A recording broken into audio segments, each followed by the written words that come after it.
વકફ bill મુદ્દે જમ્મુ કાશ્મીર વિધાનસભામાં ધારાસભ્યો વચ્ચે મારામારી, આપ બીજેપીના એમએલએ બાખડ્યા। જમ્મુ અને કાશ્મીર વિધાનસભામાં ફરી એકવાર મોટો હોબાળો થયો છે। ભાજપ અને આમ આદમી પાર્ટીના ધારાસભ્યો વચ્ચે વકફ સંશોધન કાયદા મુદ્દે ઉગ્ર બોલાચાલ થઈ હતી। વિવાદ એટલી હદે વધી ગયો કે બંને પક્ષના નેતાઓ મારામારી પર ઉતરી આવ્યા હતા। બીજી બાજુ નેશનલ કોન્ફરન્સના ધારાસભ્યોએ પણ વકફ કાયદા વિરુદ્ધ સૂત્રોચ્ચાર કર્યા હતા।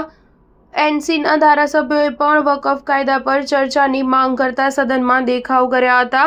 નેશનલ કોન્ફરન્સે પણ વકફ કાયદા મુદ્દે ચર્ચાની માંગ કરી છે। ભાજપે તેનો વિરોધ કરતા હોબાળો મચ્યો હતો, જેના લીધે જમ્મુ કાશ્મીર વિધાનસભા 3 કલાક માટે સ્થગિત કરી દેવામાં આવી હતી।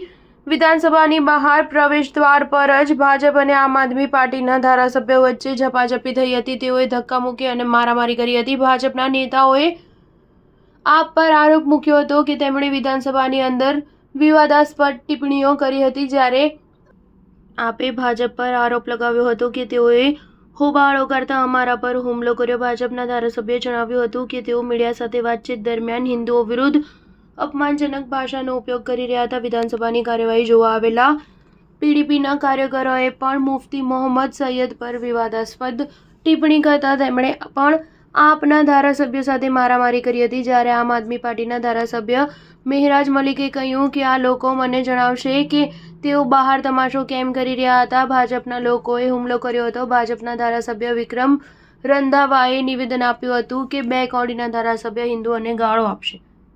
આજે તેમને બતાવવું પડશે। જ્યારે આપના ધારાસભ્યએ કહ્યું કે હિન્દુ તિલક લગાવી દારૂ પીવે છે, ચોરી કરે છે। સ્ટાર ન્યૂઝ 7 હંમેશા સચ્ચાઈની સાથે।